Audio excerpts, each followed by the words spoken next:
지난 시간에 우리가 자본이 처음 성립되는 주식의 발행, 그리고 주식을 발행한 다음에 자본금이 증가되는 증자, 유상증자와 무상증자, 자본금이 감소되는 감자, 마찬가지로 유상감자와 무상감자에 대한 내용을 공부했고요. 나머지 납입자본 빼고 나머지는 이익잉여금 그리고 기타 자본 요소로 구분된다. 자본에 대한 전체적인 체계.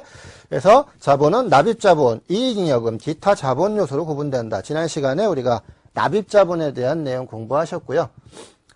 이번 시간에는 이제 나머지 그 이익잉여금 그리고 기타 자본 요소에 대한 내용들 보도록 하겠습니다. 먼저 우리가 이러한 거래들을 우리 회계 거래는 크게 자본거래와 손익거래로 구분합니다.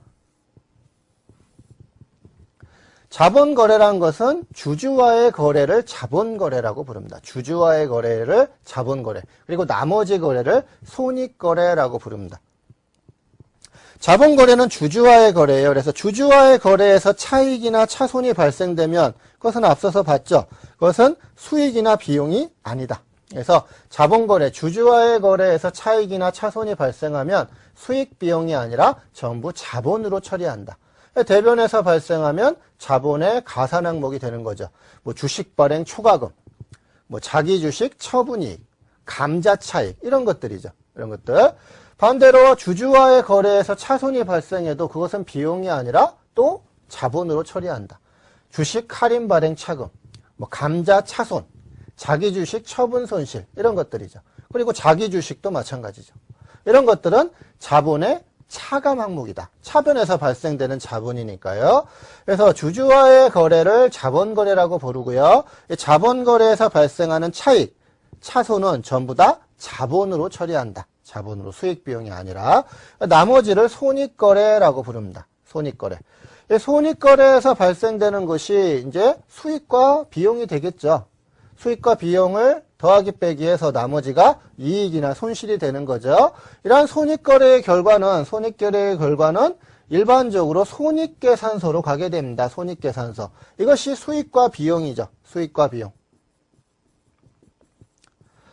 우리가 알고 있는 대부분의 수익과 비용, 무슨 처분이익, 무슨 처분 손실, 무슨 평가이익, 무슨 평가 손실, 무슨 상환이익, 무슨 상환 손실, 이런 것들이 전부 다 수익 비용입니다. 그래서 손익계산서로 가게 되죠. 손익계산서. 결과적으로 이런 것들을 이익잉여금이라고 부릅니다. 이익잉여금.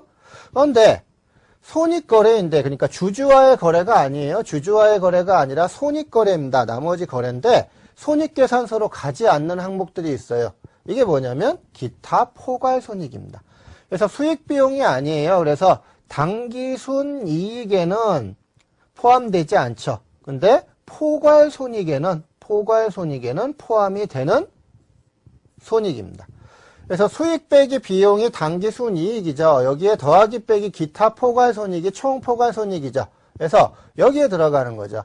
그래서 넓은 의미, 포괄적인 의미에서 보면 수익이나 비용이에요. 손익이에요. 손익. 그렇지만 당기순이익에는 포함되지 않는 손익. 이것이 기타 포괄손익입니다.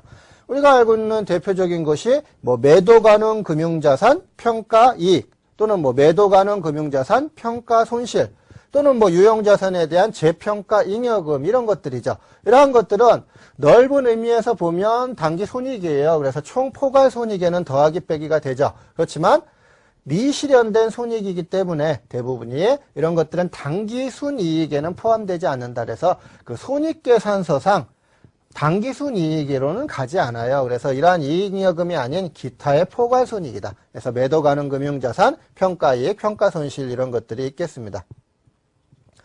그러면 나머지 이제 이익잉여금은, 이 이익잉여금은 또 어디로 가냐면, 이익이 나면 주주한테 배당을 줘야죠. 배당 주면 배당금으로 이제 사회로 유출되는 거죠. 유출되는 거. 나머지는 회사에 적립하게 됩니다. 그래서 이것이 기타 자본 요소에 들어가는 각종 적립금들이 됩니다. 그래서 뭐 이익 준비금이라든지 뭐 기타의 법정 적립금이라든지 임의 적립금이라든지 이런 것들이 되겠고요.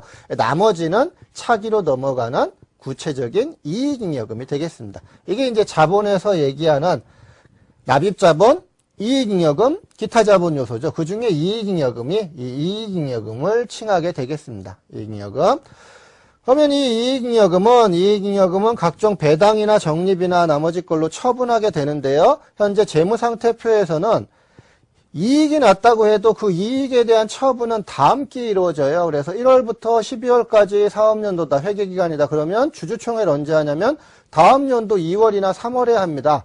그래서 올해 12월에는 아직 처분하기 전 이익잉여금, 그래서 처분 전 미처분 이익잉여금을 재무상태표에 계상하도록 하고 있습니다. 그래서 이 체계에 다시 한번 정리해 보시면 주주와의 거래가 자본거래고요. 나머지가 손익거래예요. 이 손익거래의 결과는 손익계산서로 가는 수익비용, 이익잉여금이 있고 나머지가 기타 포괄손익, 이익, 누계액입니다.